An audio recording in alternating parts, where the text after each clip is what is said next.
Hello there, my name is Retro. I like to talk about animation, and today we talk about Daniel Spellbound Season 2 from Netflix.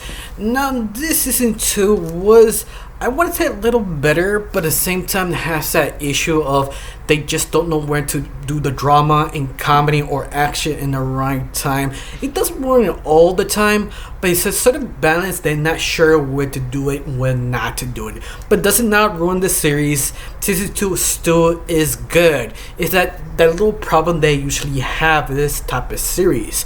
But we left out on Daniel that he was sort of kind of kicked out in sort of the Spellbound sort of group, the Hunters group, because he sort of broke the #1 rule. But the only problem is the rules they actually set for a Spellbound basically kinda is rule is not sort of like walking around that it kind of works so much in this series. You also make sure you understand this rules for trackers is very important, and it does work. But I kind of wish the sort of trackers code was more like a contract. I wish they went that direction instead of it being honor bound, because they try to do sort of Pirates of the Caribbean sort of, oh, the code will protect us, but they don't want to follow the code, and that's sort of kind of tricky to do. In my offense, I feel they did it good enough.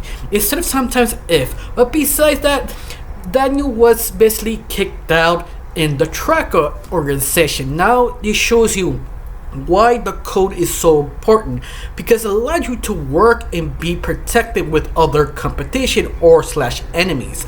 Because if you need a job, sometimes you have to work with your enemies. It shows what Daniel really loves the code. If he didn't, he'd probably be homeless while eating food or dead, because how many enemies he actually has.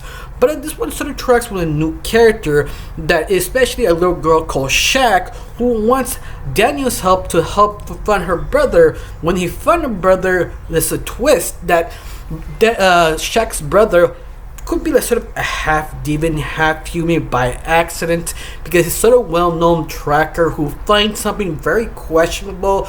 By the very beginning, he just wants to be cured. You also find out Shaq's brother was sort of obsessed with Daniel's legacy, that Daniel doesn't realize, oh, I'm a legacy person, that his own family were basically knights that sort of evolved over the years becoming trackers, because the name sounds more accurate of their jobs, and Daniel doesn't really care. But because of the situation, and he needs to find a very pacifical magical MacGuffin to basically go in the Trackers organization once again to ask forgiveness, he sort of make a deal like, okay, I make you find whatever MacGuffin you want to have my magic MacGuffin to solve his problems. Everybody wins, but there's also another problem. The whole gang started to be sort of separated. Like Hoagie has issue with Daniel because he's not actually backing it up. You also have Lucy, sort of needs Daniel's help, but once again Daniel is ignoring her because he's so obsessed with being a tracker. It sort of ruined his relationship on his both friends, or semi-friends, because of season 1 they were never exclusively friends, they were acquaintances. You could say they became friends, and they do show they were friends, but because of the job of a nature and the direction they're actually going to, you can see why they sort of falls apart because of their own job. They want to blame Daniel because he's just so set to be a tracker, but at the same time Daniel doesn't realize they have their own priorities, especially their jobs.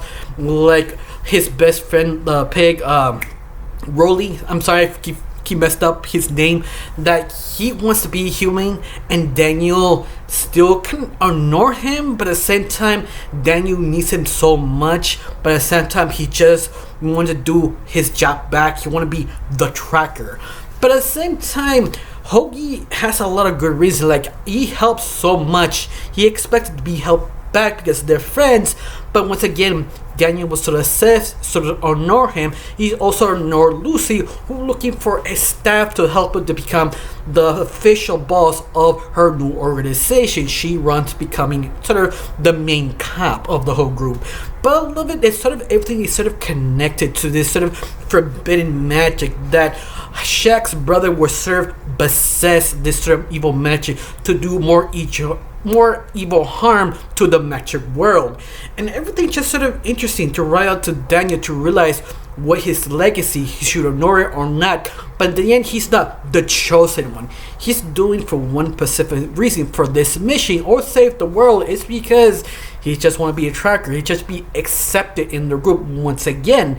Even that they don't want him there, but that's his sort of enjoyment of life, hunting, exploring sort of Pacific magic, and also sort of question themselves, the sort of organization in this series, because Season 1, Season 2, they do question their authority, who is in charge, and also question the people who want to rebel the authority, that even they have a good reason why they want to rebel. If you've seen Season 1, you know what I mean. That's because nobody is sort of certain what to do this sort of magical item or magical universe of what is good to use or not, because it's always sort of rules, and just people don't want to listen to rules. Even you can't control magic, and that is sort of interesting because they do deep dive that sort of thought is who have the right or don't have the right to control magic, and who set the rules or should follow the rules. And you love it that Daniel, he's sort of in the middle because his legacy always been the one who balanced everything. This is the reason why Daniel never really have magic. He always sort of borrows it, because at the very end, that's what magic is. You borrow, you equally exchange magic, and that's super interesting about this series. Of course, he also that sort of kind of difficult balancing everything they do, like the very beginning of this review, that sort of how to balance everything, because every time they do try to do action, they put comedy, but they put too much comedy and ruin the action, or they put, because this is the only, well, put it this way, that's the only time they ruin the sort of the pacing, because they want to be action and put comedy. Every time they do it, it sort of falls apart a little bit. I mean, let's be honest here. But every time they do something horrific, like murder a character, and they do actually axe a lot of characters in this series, they're okay showing it a sort of very unique and interesting ways, not to be that horrific. But they also have a lot of horror moments that they're just cool with. And believe me, the horror moments are just so interesting, but they can never handle action and comedy in the same time. I don't know why they have that sort of difficulty. Everything else they just know how to handle well. It's just sort of strange. I don't know you. But besides that, how Daniel at the very end sort of saved the world once again, because he doesn't want to do with anything what's going on. He just want to be a tracker.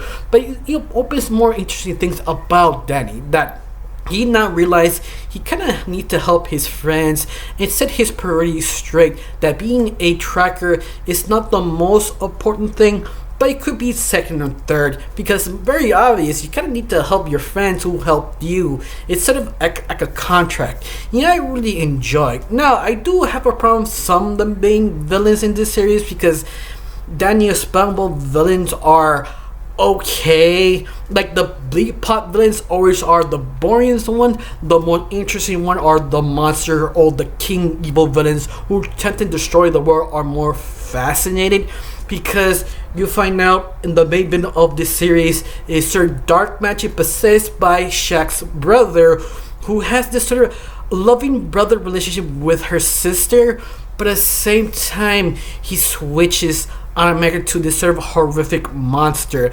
The very beginning, you don't know who is who. It's sort of well blurred, but never obvious. They're trying to make it kind of in between gray zone, that you don't know should you trust him or not. And that's make him a very interesting villain. But the only problem is because they limited at 10 episodes, I feel he could not follow his full potential. Not all the time it works, it does, but you have your moments of be greatness. Especially this series, how they create kind of interesting ideas of different iconic magical creature or horror creatures in a very unique way. I think my favorite one is sort of the zombie glitch sort of monsters that you touch the black magic, you become sort of evil zombies, but you glitch. That was very unique. I wish they did more like that. I wish the zombie glitch stayed longer. But besides that, you have a lot of creative moments like that make the series so worth watching, even they feel sometimes they just don't know how to end it, or just don't know how to make the comedy and action work together so well. That's probably the only complaint I have about this series. Of course, they leave a cliffhanger if they make half a season through. Season 3, I mean. Of course, I hardly doubt it because how Netflix really is, so I'm guessing this could be the final season. Hopefully we do get a season 3. I don't know you. Do you like it? Do you hate it? Tell me down below. Let me know. Honestly, I got nothing else to say. Just thank you for watching. Don't forget to subscribe and have a wonderful day. Bye.